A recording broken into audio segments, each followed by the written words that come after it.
నమస్తే సార్. నా పేరు మంజుల అండి. నేను బెంగుళూరులో ఉంటున్నా. Age 34 years. 34 ఇయర్స్. నేను మా పిన్ని శశికళ ద్వారా నేను ఈ ప్రోగ్రామ్ గురించి విన్నాను. తర్వాత తను చేసింది గదా! తనతో ఇన్‌స్పైర్ అయ్యి నేను కూడా జాయిన్ అయ్యాను. నాకు ఒక ప్రాబ్లమ్ ఉండింది. కొంచెం నైట్ తక్కువ తినేసరికి నేనసలు నిద్రపోను. మళ్ళీ నేను లేచి మధ్యరాత్రి మళ్ళీ పాలో ఏమో ఒక తాగి మళ్ళీ పనుకునేదాన్ని. తక్కువ తిన్నాను ఫీలింగ్ వస్తేనే నాకు నిద్ర పట్టేది కాదు. మళ్ళీ మిడ్‌నైట్ లేచి నేను తినితేనే నాకు నిద్ర అనేది నాకు అది చిన్నప్పటి నుంచి ఒక మైండ్ సెట్. ఈ ప్రోగ్రామ్ ద్వారా నేను అది ఓవర్‌కమ్ చేయగలిగాను. లిక్విడే కాదు ఏమి తినకుండా కూడా ఉండగలనేమో అన్న కంట్రోలింగ్ పవర్ అనేది నాకొచ్చింది. ముందు మన మనసు కంట్రోల్‌లో ఉండేవాళ్ళం. ఇప్పుడు మనమే మనసుని కంట్రోల్ చేయగలము అన్న ఒక థాట్ వచ్చింది. ఇట్లనే మనం కంటిన్యూ అయితే మాత్రం మనం మునులు ఇలా అయిపోతాం.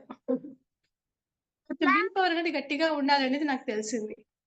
ఇంక హెల్త్ సమస్యలనేవి నావేమీ లేవు. బట్ మా పిన్ని ద్వారా నేను విన్నాను. సరే చూద్దాం ఎలా ఉంటుంది ఇది అని ఒక థాట్‌తో నేను ఈ ప్రోగ్రామ్ జాయిన్ అయ్యాను. అంతా బావుంది గురూజీ. నేను ఈరోజు ఏది ప్రాబ్లమ్ ఫేస్ చేయలేదు. అంతా ఈ నిరాహార సమయం అంతా చాలా సాఫీగా జరిగింది. ఫస్ట్ 2 డేస్ ఇబ్బంది పడినా. అది అలవాటు పడడానికి. బట్ ఒక్కసారి నాకి అలవాటయింది. ఆ లిక్విడ్ కూడా నేను ఫుల్‌గా తీసుకోకపోయినా కూడా నాకు తీసుకోలేదన్న ఫీలింగ్ కూడా లేదు. So happy. మొత్తం అంతా నేను చాలా సాఫీగా వెళ్ళిపోయింది. నేను 2 కేజీస్ వెయిట్ తగ్గాను. నా హైట్ 167 మీటర్స్. బట్ నేను 54 ఉన్నదాన్ని ఇప్పుడు 52 అయ్యాను. అంతా ఓకే. ఓకే. అంతా ఓకే గురూజీ. ఏమీ ప్రాబ్లమ్ లేదు నాకి. కొంచెం స్టమక్ నా సి సెక్షన్ అవ్వడం వల్ల కొంచెం స్టమక్ ఉన్నింది. కొంచెం తగ్గింది ఇప్పుడు. ఈ నిరాహారం వల్ల స్టమక్ అనేది తగ్గింది. ఓకే మా. Yeah! Thank you. Okay. Thank you so much.